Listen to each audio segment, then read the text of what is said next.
it's Camille, and welcome back to day 14 of the 31-day Proverbs challenge. And to answer the question everyone's wondering, no, this is not my truck. This is my brother's. He's all fancy, but it is really nice. Okay, so today, before I started this video, I saw this kid walking in front of my car. I said, should I talk to him about Jesus? I didn't really feel it leaving, and so I just said, you know what? I'm going to go.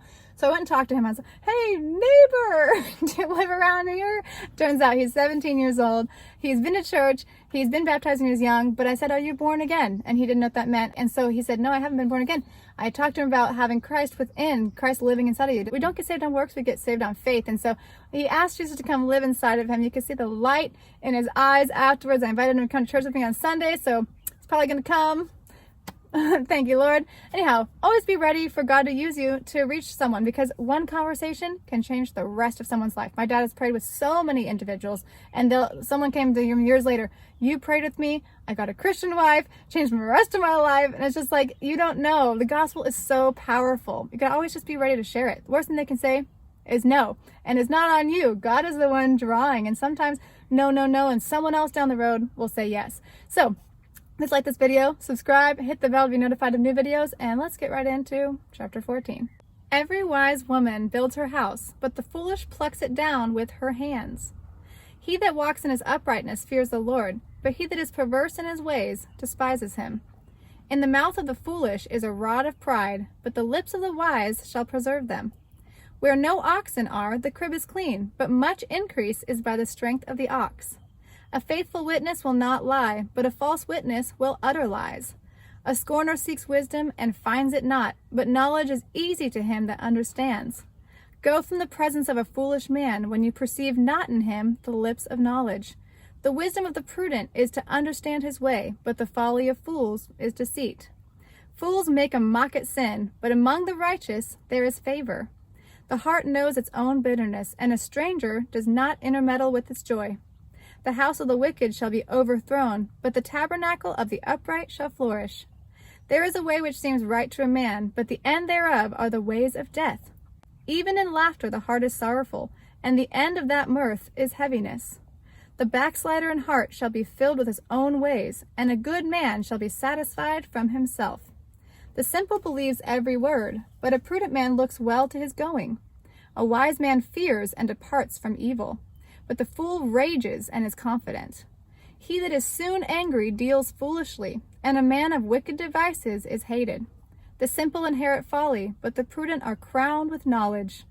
The evil bow before the good, and the wicked at the gates of the righteous. The poor is hated even among his own neighbor, but the rich has many friends. He that despises his neighbor sins, but he that has mercy on the poor, happy is he. Do they not err that devise evil? But mercy and truth shall be to them that devise good. In all labor there is profit, but the talk of the lips tends only to penury. The crown of the wise is their riches, but the foolishness of fools is folly.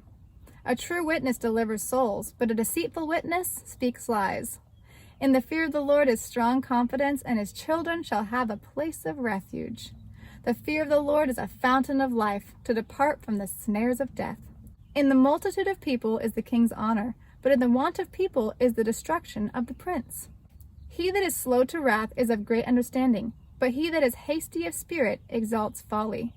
A sound heart is the life of the flesh, but envy the rottenness of the bones. He that oppresses the poor reproaches his maker, but he that honors him has mercy on the poor. The wicked is driven away in his wickedness, but the righteous has hope in his death. Wisdom rests in the heart of him that has understanding, but that which is in the midst of fools is made known. Righteousness exalts a nation, but sin is a reproach to any people. The king's favor is toward a wise servant, but his wrath is against him that causes shame. This is a really popular verse. It says, there is a way which seems right to a man, but the end thereof are the ways of death. So often we think that we know what's best for ourselves. We will try to even push God to say yes to something when he's saying no, because he, in his wisdom and in his sight of the future and everything and how he made us, and what he knows he's called us to, and whatever he's, maybe sometimes in relationships he's called this person this thing and you to something else. He knows how you'll change, how someone else will change. And so if you'll trust him with everything, with your relationships, with your job, with your even the church you go to, the cars you buy, God, just start listening. Go on prayer walks. I do prayer walks. I will listen in for God to either give me a peace on something, or or a continual churning, which is what often happens. We just can't quite feel good about something. And so trust him with everything, because you can trust him, and he's got your best, literally your best in mind. Another thing I like is righteousness exalts a nation, but sin is a reproach to any people. As many countries as will turn to the Lord, they're going to have prosperity. Christianity brings freedom, because we don't believe that rights come from man. We believe that rights, that they don't come from government, that they come from God. At the beginning of our country, they studied the Bible. They would encourage reading the Bible every year through, and they based so many of our laws on the 10 Commandments. And they used to have 10 Commandments on our the walls of our courthouses and everything, and they took them off different courthouses and different lawns and everything, because America has steadily been going away from God, turning away from God, and look at what's happened to our country. So many verses, you'll see it later on in the Proverbs, that if the king lets wickedness into his that's he owns car. If the king lets wickedness into his court, it's going to be really bad. So that's why you have to have a standard. You have to punish evil. You have to promote good. And yeah, so I love that. Righteousness exalts a nation. So many good things in here. I will see you tomorrow for day 15. Please like this video, subscribe, and hit the bell to be notified of new videos. God bless you. So thankful that you guys are here with me. Okay, see you tomorrow. Bye-bye.